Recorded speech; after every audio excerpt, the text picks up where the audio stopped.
ทำความเป็นอยู่ของสัตว์ทั้งหลายให้วิจิตรนะครับฉะนั้นธรรมชาตินั้นชื่อว่าจิตนะครับอันนี้ก็มีทั้งสิ่งมีชีวิตและไม่มีชีวิตนะครับที่จะวิจิตรพิสดารก็เพราะว่าจิตนั่นเองเป็นตัวที่จะเป็นตัวสร้างนะครับอันนี้ก็เราก็ได้พูดไปเมื่อครั้งที่แล้วนะต่อไปก็พูดถึงในเรื่องของคำว่าจิตนะครับจิตเนี่ยมีชื่อนะครับมีชื่อเรียกมากมายนะครับแต่เท่าที่สรุปได้เนี่ยจะมีอยู่10ชื่อด้วยกันนะครับ10ชื่อนะครับหนึ่งก็คือธรรมชาติใดย่อมนะครับธรรมชาตินั้นชื่อว่าจิตนะครับหรือว่าจิตตังนะครับอันนี้ก็คือจิตเนี่ยมันมีการคิดในเรื่องราวต่างๆนะครับคิดปรุงแต่งไปนะครับฟุ้งซ่านไปนะครับหรือว่าคิดอยู่ในอารมณ์ของนามและรูปนะครับหรือว่าคิดอยู่ในอารมณ์ของกรรมฐานทั้งหลายนะครับมีทั้งดีและไม่ดีนะครับคิดอยู่ในเรื่องของการทำบุญมีการให้ทานรักษาศีลอะไรพวกนี้นะครับพวกนี้ก็คือการคิดนะครับตัวที่คิดนั้นก็คือตัวจิตนะครับแล้วก็สองนะครับที่ชื่อของจิตนะเขาจะชื่อว่ามโนนะครับมโนนี่คืออะไรมโนก็คือธรรมชาติที่ย่อมน้อมไปสู่อารมณ์นะครับที่น้อมไปสู่อารมณ์ใช่ไหมครับอย่างนี้แหละเราถึงจะเรียกว่าเป็นมโนนะครับเช่นเรามีเพื่อนนะครับเรามีเพื่อนอยู่ต่างจังหวัดเนี่ยเราคิดถึงเพื่อนเราก็น้อมจิตไปคิดถึงเพื่อนคนนั้นนะถึงแม้เขาจะอยู่ต่างจังหวัดนะครับเราก็น้อมไปได้นะครับบางคนอาจจะอยู่ต่างประเทศอย่างเงี้ยเราคิดถึงเราก็น้อมจิตไปเพื่อจะคิดถึงเขาอย่างเงี้ยนะครับอย่างนี้ก็ชื่อว่าเป็นมโนนะครับน้อมไปหาอารมณ์นะครับแต่ถามว่าตัวจิตเนี่ยน้อมไปเนี่ยจิตออกไปจากตัวเราใช่ไหมก็ตอบว่าไม่ใช่นะครับจิตนี้ก็ยังอาศัยหาทายวัตถุนะครับหาทายวัตถุที่อยู่ในตัวของเรานี่แหละแต่การน้อมไปของจิตนะเขาน้อมไปด้วยสิ่งที่เขาเรียกว่าเป็นธรรมชาติของจิตที่น้อมไปสู่อารมณ์นั้นได้นะครับไม่ว่าอารมณ์นั้นจะเป็นอะไรก็ตามนะครับไม่ว่าเราจะน้อมไปสู่บุคคลที่เขาเป็นพรหมอย่างนี้ก็ได้นะครับเป็นเทวดาก็ได้นะครับซึ่งไกลจากโลกของเรามากมายนะครับเนี่ยจิตเนี่ยมันน้อมไปมันคิดไปนะครับมันสามารถที่จะทำสิ่งที่เราไม่คาดฝันได้นะครับเช่นนะครับเรื่องของการสร้างสิ่งต่างๆนะครับเช่นสร้างเครื่องบินนะครับเพราะว่าใครจะไปคิดในสมัยก่อนใช่ไหมครับว่าที่เป็นเหล็กเนี่ยนะครับซึ่งมีน้ำหนักเนี่ยสามารถที่จะบินได้นะครับก็มาจากอะไรก็มาจากจิต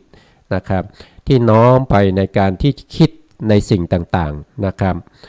ต่อไปอันที่3จิตก็ชื่อว่าหาไทยนะครับหาไทยในที่นี้เนี่ยไม่ได้หมายความว่าเป็นหาทายวัตถุนะครับหาไทยในที่นี้หมายถึงตัวนามนะครับตัวนาม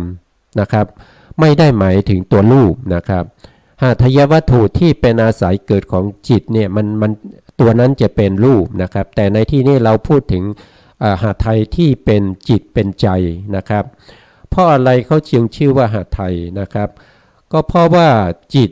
นะครับรวบรวมอารมณ์ไว้ภายในนะครับอารมณ์ต่างๆที่เขาคิดไปนะครับเขานึกไปเนี่ยเขารวบรวมไว้ภายในนะครับฉะนั้นจึงชื่อว่าหาไทย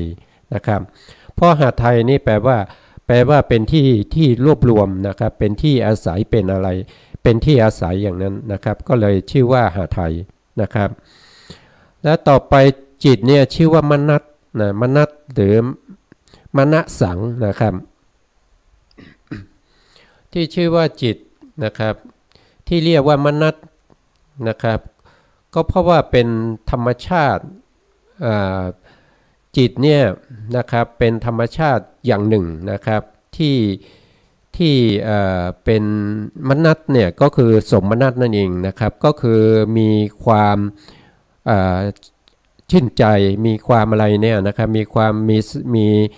เขาเรียกว่ามีเวทนานะครับเวทนาที่สามารถที่จะมีปิติมีความชื่นใจชอบใจสุขใจอะไรเนี่ยก็เป็นมนัสนะเป็นมนัสนะครับก็เลยชื่อว่ามนัสนะครับ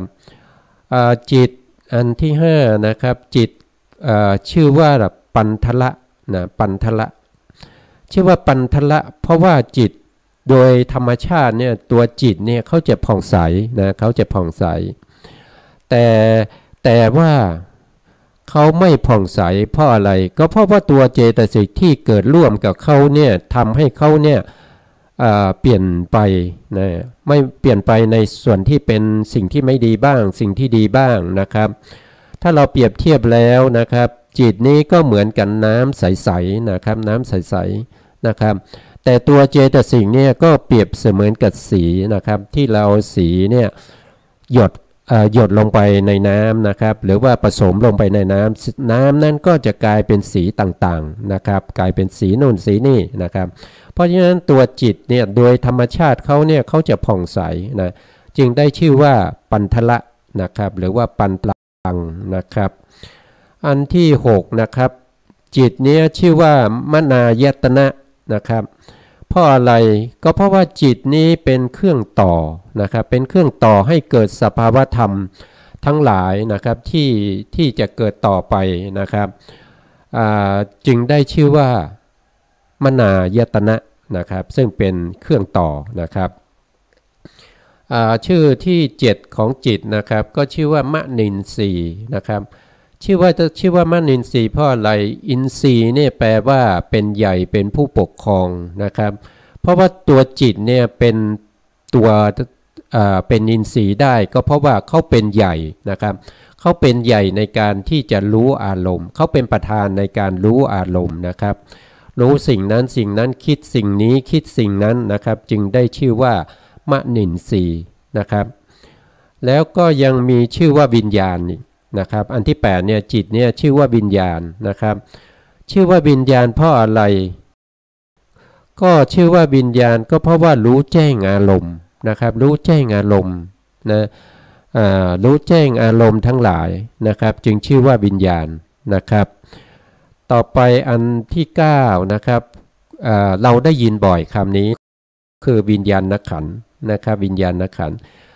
จิตเนี่ยชื่อว่าวิญญาณขันธ์ก็เพราะว่าเป็นขันธ์เป็นกองนะครับมีมากมายนะครับอย่างที่เราทราบกันอยู่นะครับถ้าว่าโดยย่อก็มี89นะครับถ้าว่าโดยพิสดารที่สรุปมาให้พวกเราได้เรียนกันอยู่นะครับก็จะมีอยู่121นะครับมี121ดวงนะครับเพราะฉะนั้นนะเขาจึงชื่อว่าเป็นกองนะครับเพราะว่ามันมีมากนะครับมีมากนะต่อไปอันที่10นะครับก็จิตนั้นชื่อว่ามโนวิญญาณธาตุนะครับอันนี้จะมีคำว่าธาตุมาข้างหลังนะครับคำว่าธาตุนี่แปลว่าทรงไว้นะทรงไว้ซึ่งสภาวะของตัวนะครับของตัวเองนะครับญาณธาตุนะครับทีนี้ถ้าเราเรียนต่อไปเนี่ยเราจะพบคำว่ามโนเฉยๆนะไม่มีวิญญาณธาตุนะครับมโนนะครับมโนอย่างข้อที่2นะครับอย่างที่ชื่อที่2เนี่ยชื่อว่ามโนเพราะน้อมไปสู่อารมณ์นะครับมโนเนี่ยก็จะมีจิตอยู่3ดวงนะครับที่เป็นมโนนะมโนเนี่ยก็คือได้แก่จิตที่เป็นเขาเรียกว่าสัมปติฉันนะจิต2นะครับที่รับอารมณ์ดี1ดวงนะครับแล้วก็รับอารมณ์ที่ไม่ดี1ดวงกับปัญจทวาราวชนะจิตอีก1นะครับก็จะชื่อว่ามโนนะครับแต่ชื่อว่ามโนวิญญาณธาตุเนี่ยก็จะมีอยู่แค่มีอยู่76ดวงนะครับที่เรียกว่ามโนวิญญาณธาตุนะครับเมื่อเอารวมกันนะครับมโนกับมโนวิญญาณธาตุรวมกันก็จะเป็น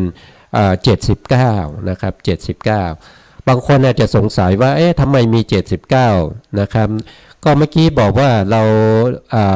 ศึกษาในเรื่องของจิตเนี่ยที่ว่าโดยย่อเนี่ยก็คือ89แต่ในที่นี้ทำไมมีแค่79นะครับคือ10ดวงนั้นนะ10ดวงที่เราไม่ได้มาอยู่ในที่นี้เนี่ยก็คือเขาเรียกว่าเป็น วิญญาณนะครับวิญญาณธาตุนะครับแต่ไม่ใช่คำว่ามโนวิญญาณธาตุนะครับก็ขึ้นอยู่กับว่าจิตดวงนั้นจะเกิดทางตาใช่ไหมครับถ้าเกิดทางตาเนี่ยเราก็จะเรียกว่าจักขุวิญญาณธาตุนะครับถ้าเกิดทางหูนะก็จะเรียกว่าโสตวิญญาณธาตุนะครับไม่ว่าจักขุหรือจักขุวิญญาณธาตุก็มี2ดวงนะครับคือรับอารมณ์ที่ดีอันหนึ่งนะรับอารมณ์ที่ไม่ดีอันหนึ่งนะครับแล้วก็โสตวิญญาณธาตุก็เช่นเดียวกันนะครับมี2นะครับก็คือรับอารมณ์ที่ดีอันหนึ่งแล้วก็รับอารมณ์ที่ไม่ดีอันหนึ่งนะครับอันนี้ก็ได้4นะครับต่อไปก็คือคานวิญญาณธาตุนะคานวิญญาณธาตุก็คือจิตที่เกิดทางจมูกนะครับก็จะมี2เหมือนกันนะครับรับกลิ่นที่ดีอันหนึ่งนะครับรับกลิ่นที่ไม่ดีอันหนึ่งนะครับก็เป็น6นะครับต่อไปก็จะเป็นชิวหาวิญญาณธาตุนะครับก็คือจิตที่เกิดทางลิ้นนะครับก็มี2เช่นเดียวกันนะครับรับรสที่ไม่ดีอันหนึ่งนะรับรสที่ดีอันหนึ่งนะครับรวมกันก็จะได้8นะครับได้8แล้วนะครับต่อไปนะครับก็คือกายวิญญาณธาตุนะครับกายวิญญาณธาตุก็คือรับอารมณ์ที่มากระทบกับทางกายนะครับก็จะมีการกระทบที่มีความเย็นความร้อนนะความแข็งความอ่อนความหย่อนความตึงอะไรพวกนี้นะครับมีจิตที่รับอารมณ์ที่เป็น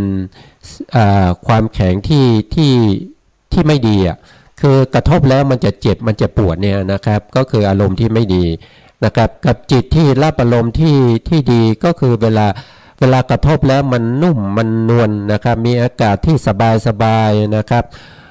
แล้วก็ไม่เข่งไม่ตึงนะครับมันพอดีอย่างเงี้ยก็คือรับอารมณ์ทางกายที่ดีนะครับรวมแล้วจิตทั้งหมดก็จะมีอยู่ทั้ง89ดวงนะครับบางคนสงสัยต่อไปว่าเอ๊ะแล้วเมื่อกี้อาจารย์พูดถึงในเรื่องของจิตเนี่ยว่าโดยย่อ89นะครับถ้าว่าโดยพิสดารเนี่ยมี121นะครับแล้ว121เนี่ยมาจากไหนนะครับจิต121เนี่ยก็คือมาจากในเรื่องของโลกุตละจิตโลกุตละจิตโลกุตละจิตเนี่ยก็จะมีในส่วนที่เป็นผลละจิตกับเป็นมรรคจิตนะครับหรือเป็นมรรคจิตกับผลละจิตนะครับจิตที่เป็นโลกุตระเนี่ยเขาจะแยกออกเป็นว่า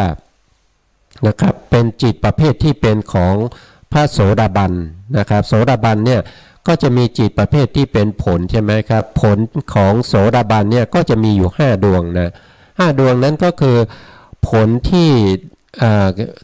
ได้จากการได้ฌานมาก่อนแล้วก็มาเจริญวิปัสสนาแล้วก็ได้โสดาปัตติมรรคนะครับก็จะฌานก็จะมีในอภิธรรมนี้ก็จะมีอยู่5ระดับด้วยกันนะครับก็จะมีปฐมฌานใช่ไหมโสดาป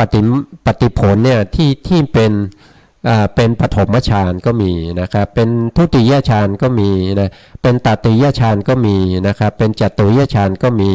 ปัญจมฌานก็มีนะครับก็จะมีอยู่5นะครับแล้ว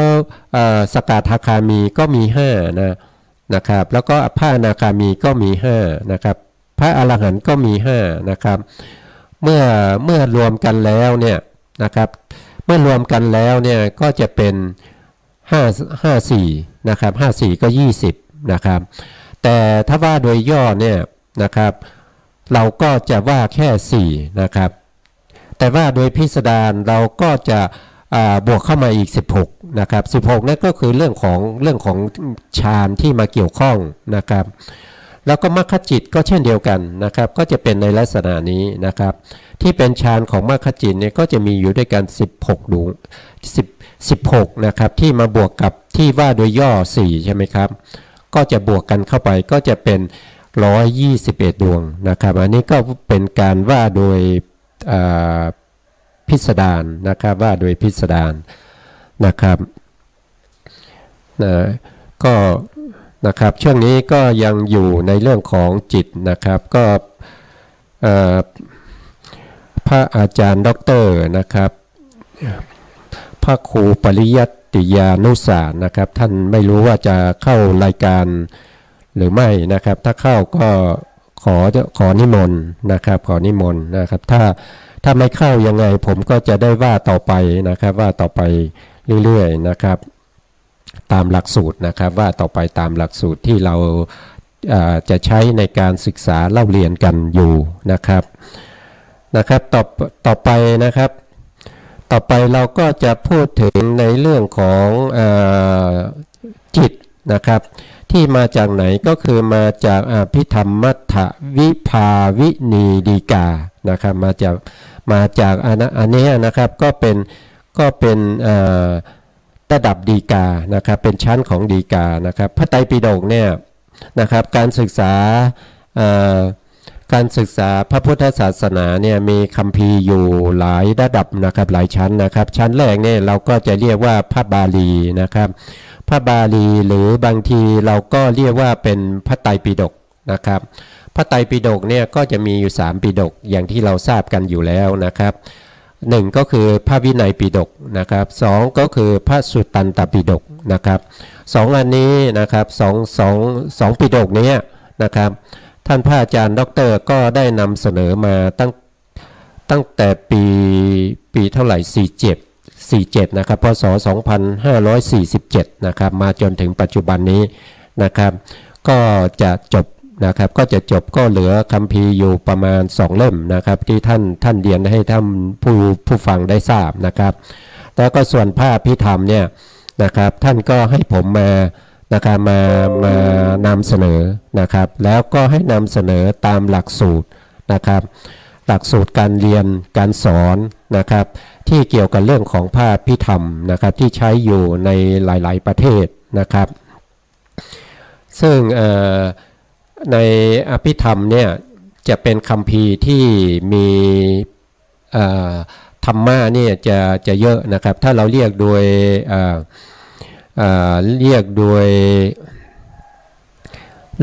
ข้อหรือเรียกโดยข้อนี้ก็จะมีมากนะครับก็จะมีถึง 42,000 นะครับ 42,000 พระธรรมขันธ์นะครับหรือเราบางครั้งเราเรียกว่าพระธรรมขันธ์นะครับส่วนพระวินัยปิฎกก็จะมี 21,000 พระธรรมขันธ์นะครับแล้วก็พระสูตรก็จะมี 21,000 พระธรรมขันธ์นะครับบางครั้งเราจะเรียกเป็นข้อก็ได้นะครับก็จะเรียกเป็นข้อก็ได้นะครับแต่ที่เราจะเรียนกันต่อเนี่ยนะครับไม่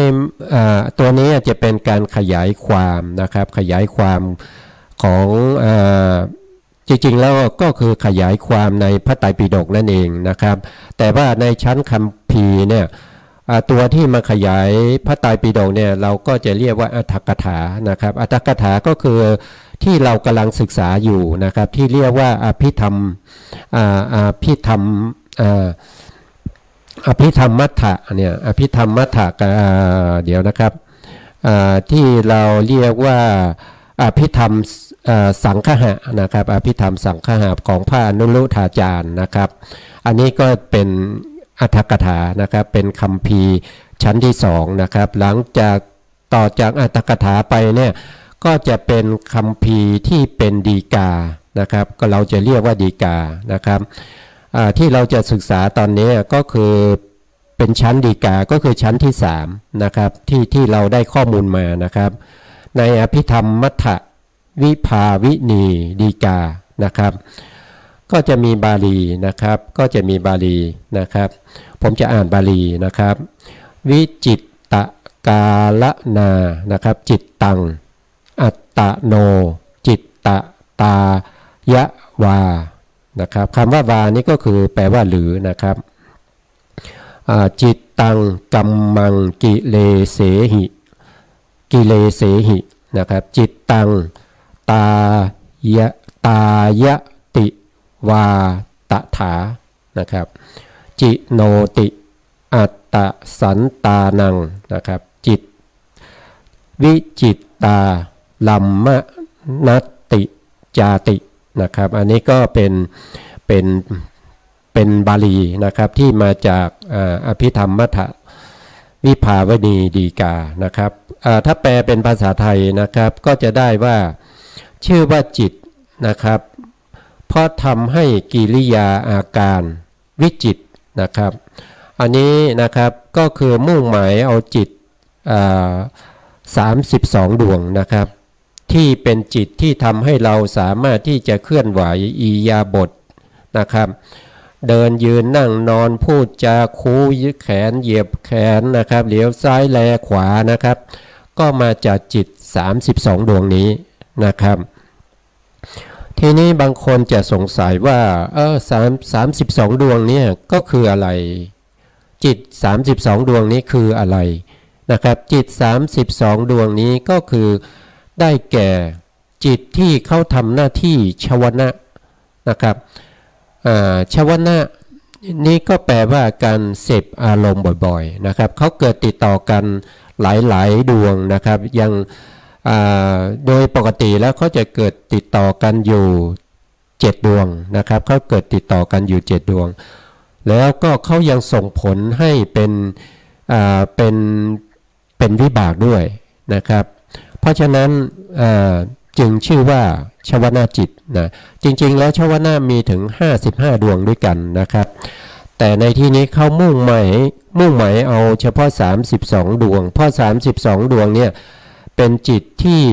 สามารถจะเคลื่อนไหวได้นะสามารถที่จะมีอิริยาบถนะครับในการที่จะเดินยืนนั่งนอนนะครับหรือว่ากระพริบตาเหลียวซ้ายแลขวานะครับหรือว่าคูเข้าเหยียดออกนะครับอย่างนี้นะครับทีนี้จิต32 ดวงเนี่ยก็คือได้แก่อกุศลชวนะนะครับ12 ดวงนะครับอกุศลชวนะ12 ดวงนะหาสิตูปาทจิตอีก1นะครับอัน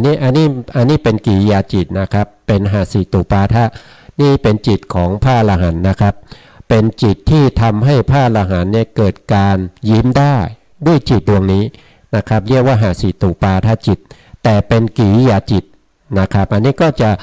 จะเป็นเท่าไหร่ล่ะก็จะเป็น13นะครับอกุศล12นะครับแล้วก็หาสิตูปาทจิต1ก็เป็น13นะครับแล้วก็มีมหากุศลนะครับมหากุศลนะครับมหากุศลนี่ก็เป็นชวนะนะครับมีอยู่8 ดวงนะครับเมื่อกี้ได้13ใช่ไหมครับบวกอีก8ก็เป็น21นะครับ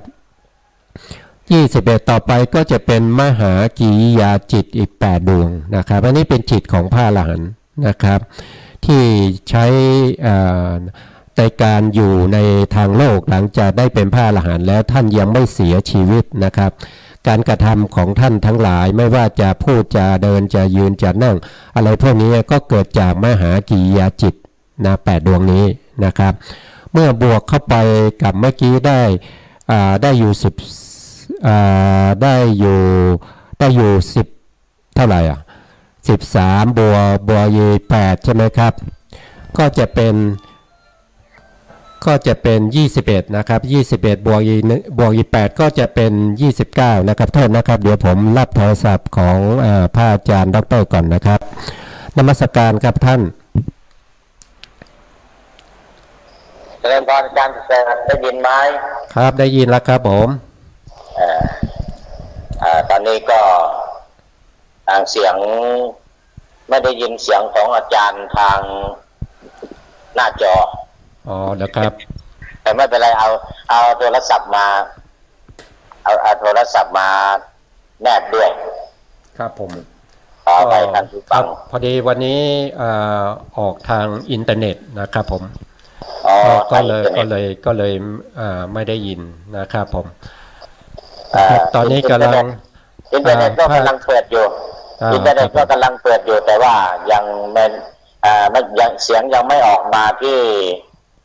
หน้าจอไม่เป็นไรใช้โทรศัพท์ไปก่อนครับก็นิมนต์พระอาจารย์ทักทายท่านผู้ฟังครับผมเจริญสุขสวัสดีท่านผู้ฟังและท่านผู้ชมทางวิทยุและวิทยุอินเทอร์เน็ตทุกท่านสำหรับวันนี้ก็ต้องขออภัยในช่วงแรกเนื่องจากว่า ตื่นไม่ทัน ตื่นไม่ทันก็เลยก็ไม่เป็นไรครับเพราะว่าภารกิจของท่านอาจจะมากนะครับเมื่อคืนที่แล้วนี่ก็นอนดึกไปหน่อยกำลังเตรียมงานวันนี้เป็นวันคล้ายวันเกิดก็จะทำบุญอายุวัฒนมงคล62 ปีภายในทำบุญภายในไม่ได้นิมนต์พระจากนอกวัดทำบุญภายในวัดนิมนต์พระภิกษุสามเณรวัดสายหินอย่างเดียวครับผมครับ29 รูป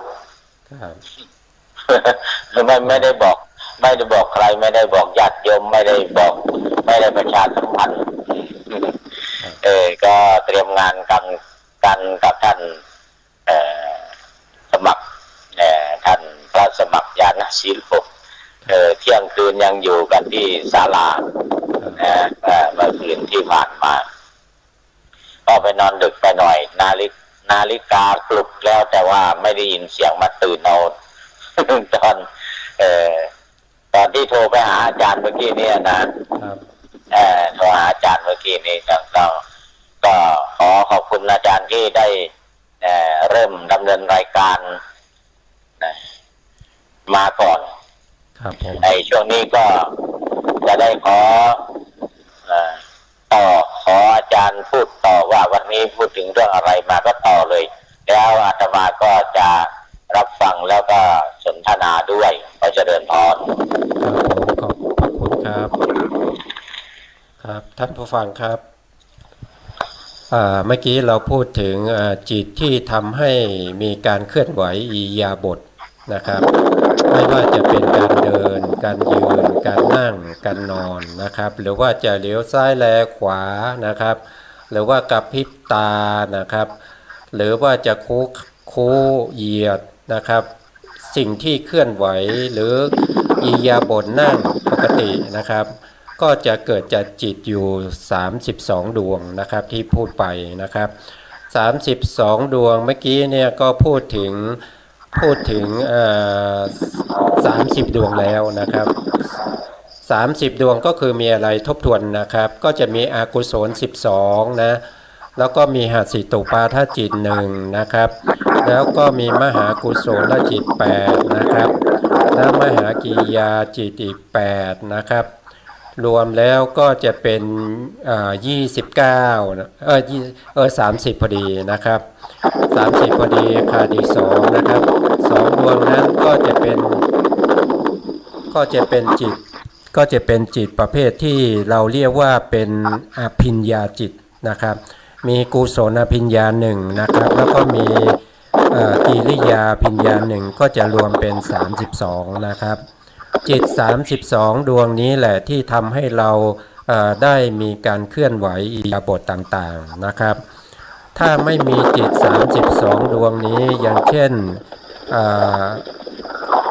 สัญญาสัตว์นะครับหรือว่าสัญญียสัตว์เนี่ยนะครับที่เคลื่อนไหวไม่ได้ก็เพราะว่าไม่มีจิตพวกนี้นะครับไม่มีจิตพวกนี้เป็นตัวที่จะทำให้อิริยาบถเคลื่อนไหวได้นะครับต่อไปในข้อที่2นะครับในข้อที่2ที่ครับผมอันนี้ก็มาอยู่ใน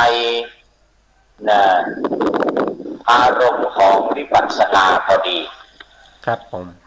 อารมณ์ของวิปัสสนา73 ข้อแล้วก็อยู่ในหมวดอายตนะครับแล้วก็หมวดธาตุ18ครับอายตนะ12ธาตุ18ซึ่งอยู่ด้วยกันครับก็คือดังนั้นในช่วงนี้เนี่ยก็มาตรงกับช่วงสุดท้ายของรายการพระไตรปิฎกลอยฟ้าของเราซึ่งจะได้พูดถึงเรื่องของการปฏิบัติวิปัสสนาโดยเฉพาะก็อารมณ์ของวิปัสสนาทั้งจำนวน73 ข้อ เพราะนั้นอายตนะที่อาจารย์พูดไปก็ผิดทั้ง32 ดวงก็มาตรงกับ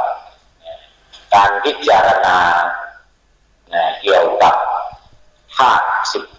18อายตนะ12ธาตุ18พอดีเจริญพรอาจารย์ครับผมครับ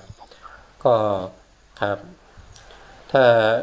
ก็ยังมีต่อนะครับว่าเราต่อมีต่อเจริญพรต่อเลยครับในข้อที่2นะครับในข้อที่2ก็ว่านะครับที่ชื่อว่าจิตเพราะสภาพของตัวเองวิจิตรนะครับที่เราได้พูดถึงวิจิตรไปตั้งแต่ต้นรายการนะครับคำว่าวิจิตรนี้ก็คือหมายถึงจิตนะครับก็คือหมายถึงจิตทั้งหมดนะครับก็คือ89 ดวงหรือว่า121 ดวงนะครับอันนี้ก็เป็นชื่อนะครับเป็นชื่อของจิตนะครับที่มาจากอภิธรรมมัทธวิภาวินีดีกานะครับผมแล้วก็ต่อไปนะครับ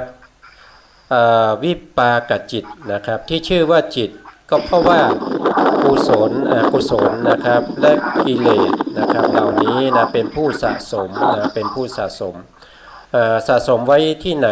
นะครับก็คือสะสมไว้ในขันธสันดานนะครับที่นอนเนื่องอยู่ในขันธสันดานที่เป็นอนุสัยนะครับโดยอัธยาศัยเสร็จแล้วเขาก็จะถ้ามีโอกาสนะครับถ้ามีโอกาสมีความพร้อมนะเขาก็จะส่งผลออกมาก็เป็นผลที่ส่งออกมาถ้าเป็นจิตนะครับถ้าเป็นจิตให้เราได้เห็นในสิ่งที่ไม่ดีนะครับให้เราได้ยินเสียงที่ไม่ดีหรือว่าได้ยินเสียงที่ดีนะครับพวกนี้ก็เป็นวิปากจิตนะครับก็คือจิตข้อนี้นะครับก็คือชื่อว่าวิบากนั่นเองนะวิปากจิตนะครับต่อไปข้อที่4นะครับวิปากจิตที่ชื่อว่าจิตนะครับก็เพราะย่อมรักษานะครับรักษาอะไรไว้ก็คือรักษาประเภทร่างกายนะครับที่เราเรียกว่าเป็นรูปต่างๆนะครับเช่นกัมมัชรูปนะครับกัมมัชรูปจิตตชรูปนะครับอุตุชรูปอะไรพวกนี้นะครับก็มีตัววิปากจิตเนี่ยเป็นตัวรักษาสืบทอดไว้นะครับถ้าเราพูดโดยง่ายๆนะครับก็คือจิตประเภทที่เป็นภวังคจิตทั้งหลายก็คือจัดอยู่ในประเภทที่เป็นวิปากจิตเหมือนกันนะครับต่อไปข้อที่5นะครับคำว่าวิญญาณนะครับชื่อว่าวิญญาณก็เพราะว่าย่อมนะครับย่อมทำให้สันดานนะครับสันดานเกิดขึ้นติดต่อกันโดยไม่ขาดสายฉะนั้นชื่อว่าวิญญาณนั้นนะครับก็คือมุ่งหมายเอาทั้งกุศลและกุศลที่เป็นโลกิยชวนะนะครับแล้วก็อกุศลนะครับบางคนอาจจะถามอีกว่าทำไมชวนะที่พูดเมื่อกี้ไม่มีคำว่าโลกิยะนะครับแต่ทำไมตอนนี้มามีโลกิยะนะครับคำว่าชวนะโลกิยะเนี่ยก็คือเกิดในส่วนใหญ่ก็เกิดในปุถุชนกับพระอริยะเบื้องต่ำนะครับก็คืออะไรก็คือมหากุศลนะครับมหากุศลนะครับมหากุศลมีเท่าไหร่ก็มีอยู่8 ดวงนะครับแล้วก็มีรูปกุศล5นะแล้วก็อรูปกุศลอีก4นะครับก็เป็นเท่าไหร่ก็เป็น8บวกกับ5ก็จะเป็นเท่าไหร่13บวกอีก4นะก็เป็น17นะครับโลกิยกุศลชวนะมี17 ดวงนะครับส่วนรายละเอียดต่างๆพวกนี้ที่ว่าเป็นดวงเท่าไหร่อะไรประกอบการอะไรเนี่ยเราจะได้ศึกษาโดยละเอียดต่อไปนะครับในกุญแจที่เราจะไปไขในเรื่องของจิตต่อไปนะครับแต่ตอนนี้เรายังเป็นอยู่ในช่วงที่เป็นอารัมภบทของปรมัตถธรรมทั้ง4นะครับอยู่ในช่วงของจิตนะครับแล้วยังมีนะครับว่านะครับวิญญาณใดย่อมทำให้สันดานของตนเกิดขึ้นสืบต่อกันนะครับโดยไม่ขาดสายฉะนั้นวิญญาณนั้นชื่อว่าจิตนะครับมุ่งหมายเอาโลกียจิตมุ่งหมายเอาโลกียจิต47นะครับที่เป็นอาเสวณปัจจัยได้นะครับ อันนี้ก็จะสืบต่อกันเนี่ยนะครับก็คือที่พระอาจารย์ได้พูดถึงอายตนะนะครับอายตนะก็คือความสืบต่อหรือบ่อกเกิดของสภาวธรรมที่เกิดขึ้นสืบต่อกันนะครับอันนี้ในลักษณะนี้ก็ใช้ได้นะครับก็คือวิญญาณจำพวกนี้เราก็จะเรียกว่าเป็นมนายตนะนะครับแล้วโลกียชวนะ47นะครับ47ที่เป็นอาเสวนาปัจจัยคืออะไรนะก็คือนะค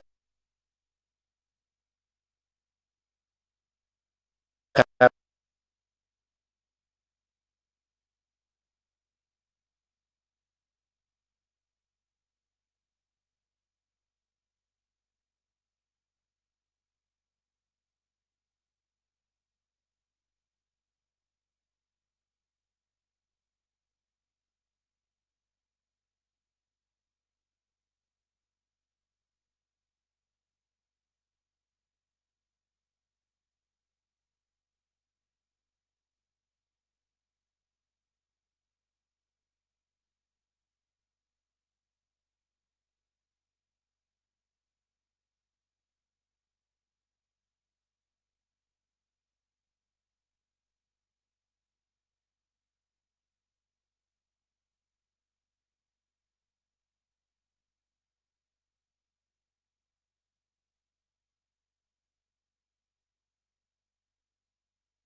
ปัญหาที่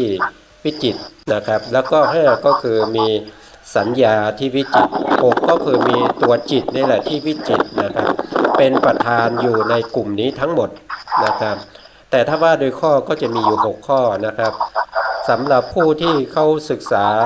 แล้วก็จะไปสอบนะครับก็ควรจะจำไว้นะครับอันนี้ก็เป็นเรื่องของจิตนะครับทีนี้เรามาสรุปอารัมภบทของจิตทั้งหมดนะครับที่เราได้พูดมาเมื่อวันก่อนนะครับจนถึงที่6ข้อเนี่ยหัวข้อของ6ข้อนี้คืออะไร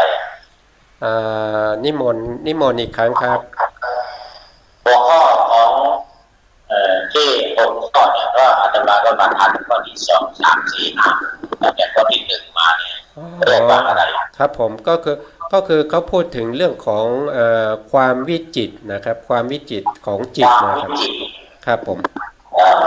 จิตเนี่ยมีความวิจิตรนะครับมีความพิสดารในตัวนะครับความวิจิตรของจิตคือความสวยงามเนาะทั้งความสวยงามแล้วก็ความครับมีครับผมทั้งที่สวยงามและไม่สวยงามทั้งหมดนะครับของทั้งหมดนะครับเป็นความวิจิตรนะครับอย่างเช่นเรายกตัวอย่างเช่นสัตว์เดรัจฉานเนี่ยเขาก็รูปร่างของเขาเนี่ยที่มีไม่มีเท้านะครับมีเท้า2เท้ามี4เท้ามี8เท้าหรือว่ามากเท้านะครับหรือว่าบินได้อะไรพวกนี้ที่เขาเป็นอย่างนี้ก็เพราะว่าจิตเขาวิจิตรนะครับที่เขาทำมาแต่ในอดีตนะครับอย่างนี้เราจะเรียกว่ามาจากจิตนะครับนั่นนะครับเลยตอนนี้เนี่ยเรายังอยู่เห็นอาจารย์ว่ายังอยู่ในอารัมภบทครับยังอยู่ในอารัมไม่เข้าในเนื้อเรื่องหรือหัวข้อของธรรมะของจิตเราในข้อที่1เนี่ยเราครับผมก็จะไปไขกุญแจเรื่องของจิตอีกทีนะครับตอนนั้นแล้วก็ความพิสดารหรือคำอธิบายอะไรต่างๆก็จะได้อธิบายเพิ่มเติมในส่วนใ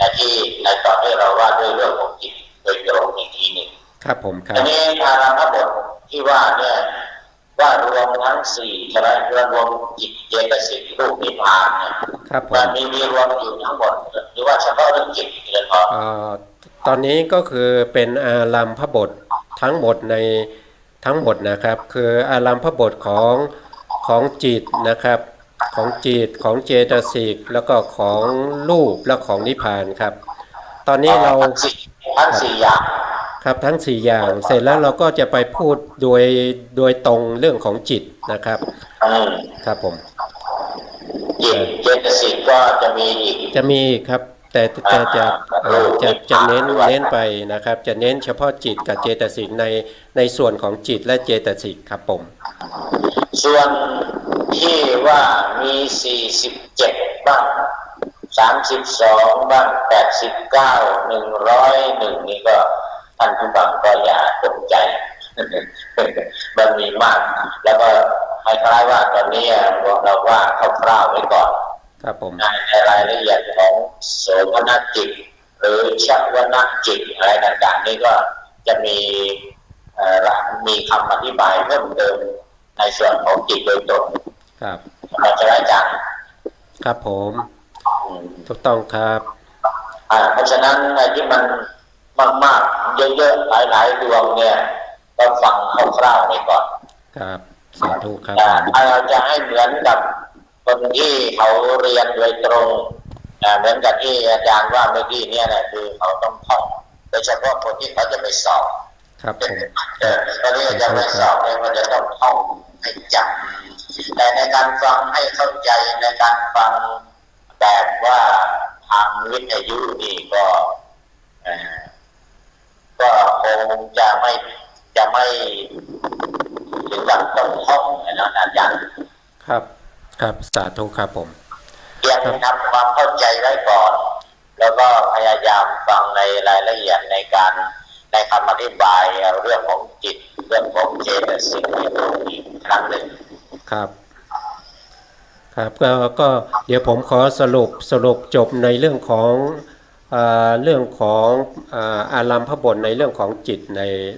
ก่อนนะครับตอนนี้เหลือเวลาอยู่ประมาณ 3-4 นาทีเพื่อว่าอาจารย์ได้สรุปแล้วก็เดี๋ยวเราจะได้อำลารายการครับผม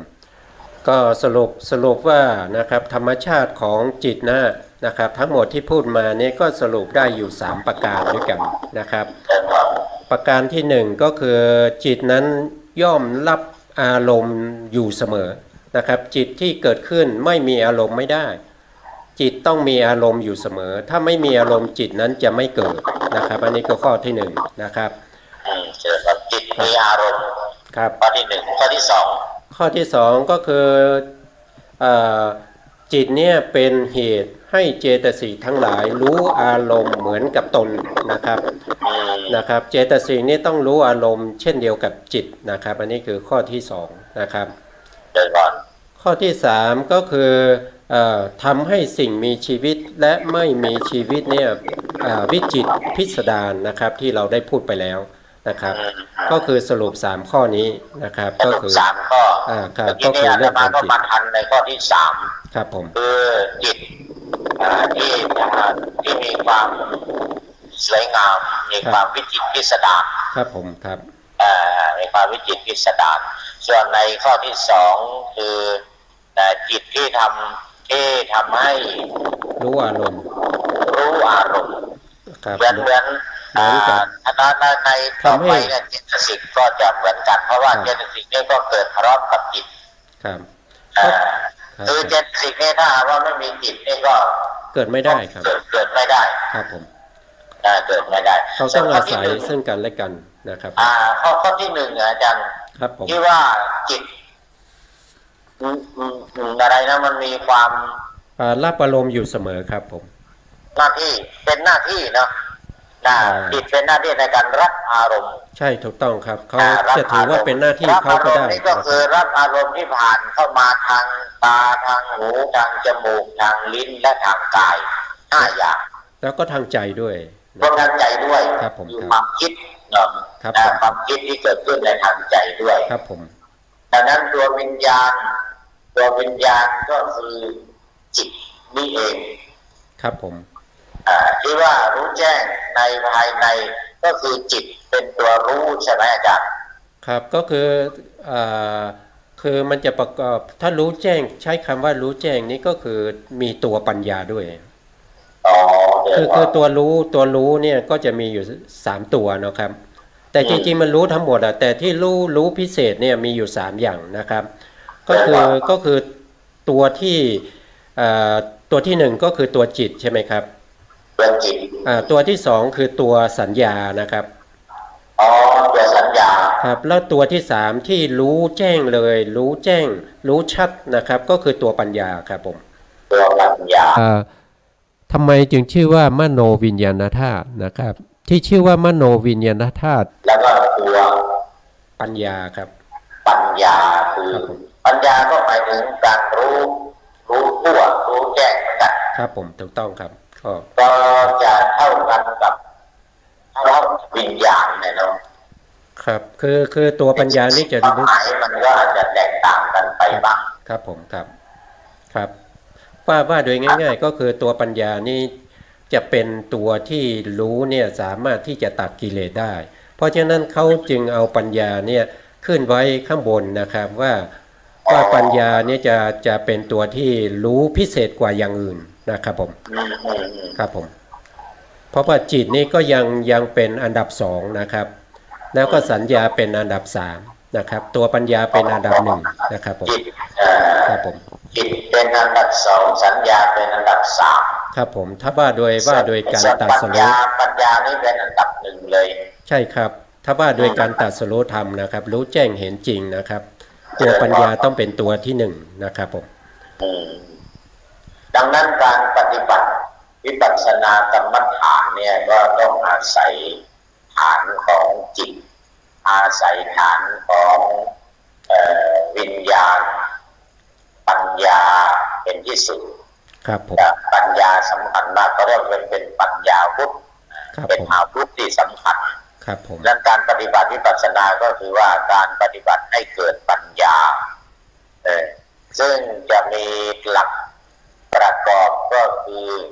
ตัวจิตแล้วก็ตัวสัญญาตัวจิตตัวสัญญาอันนั้นสัญญานี่ก็อยู่ในขันธ์ห้าครับผมสัญญาแล้วก็ตัวปัญญานี่ก็อยู่ในวิปัสสนาอีกเหมือนกันก็อยู่ในอินทรีย์อินทรีย์ห้าครับผมตัวสุดท้ายคือตัวปัญญาดังนั้นการปฏิบัติวิปัสสนานี้ก็คือการทำความเข้าใจให้เกิดปัญญาให้ได้ซึ่งมีวิธีการก็คือการฟังการคิดแล้วก็การเจริญสมาธิปัญญาให้เกิดปัญญาเอาละวันนี้เวลาหมดอาจารย์ครับผมสาธุครับผมครับก็ขอขอบคุณอาจารย์ประเสริฐกีรวงศ์ที่ได้มาดำเนินรายการตั้งแต่ช่วงแรกจนถึงสุดท้ายนี้ขออำนวยอวยพรให้อาจารย์และท่านผู้ฟังทุกท่านมีความสุขมีความเจริญโดยทั่วหน้ากันผู้พันเทินขอเจริญพรสาธุสาธุสาธุสาธุ